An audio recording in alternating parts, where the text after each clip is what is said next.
Side सर्व दिसते.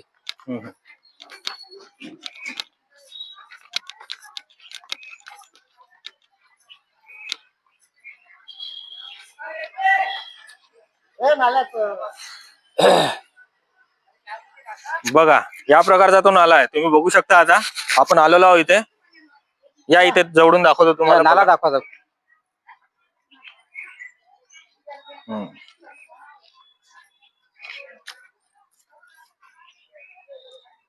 ही अवस्था आहे.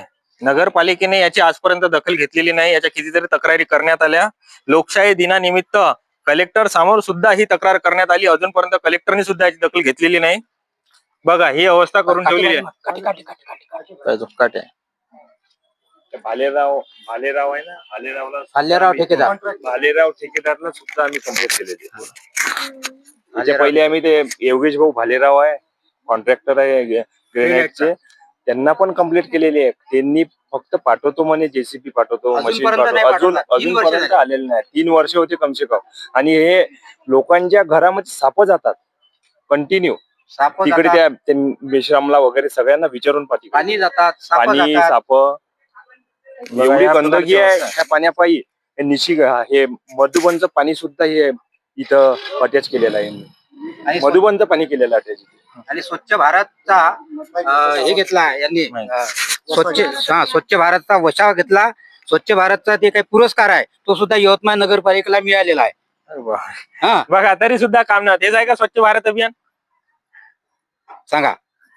आणि हा जो मेन रस्ता आहे हा जुन्या कॉटन मार्केट पासून नवीन कॉटन मार्केटला जोडणारा हा रस्ता आहे. हा कित्येक वर्षापासून असाच पडलेला आहे. याच्यावर अतिक्रमण झालेलं आहे. बजाजचे गोडाऊन याच्यावर बांधलेले गेलेले आहे. पण एक माणूस शासनाला भारी पडत आहे. एका माणसामुळे हा रोड म्हणजे पूर्ण होऊन राहिला ना, नाला पूर्ण होऊन राहिला. म्हणजे शासन एवढं कमजोर आहे का, हा एक प्रश्न निर्माण होतो. एका माणसासमोर शासन झुकू शकते का? शासनाच्या मनात आलं तर पूर्ण झोपडपट्टी उठून त्यांनी रोड बनवलेला आहे. काही ठिकाणचे पिंपळगाव पाहिलाय तुम्ही, हायवे रोड जो बनवलाय, पूर्ण झोपडपट्टी उठवली, रोड बनवला. का नाही होऊन राहिलं? ते फक्त गरीबासोबतच तसं केलं जातं. फक्त गरीबासोबतच कसं केलं.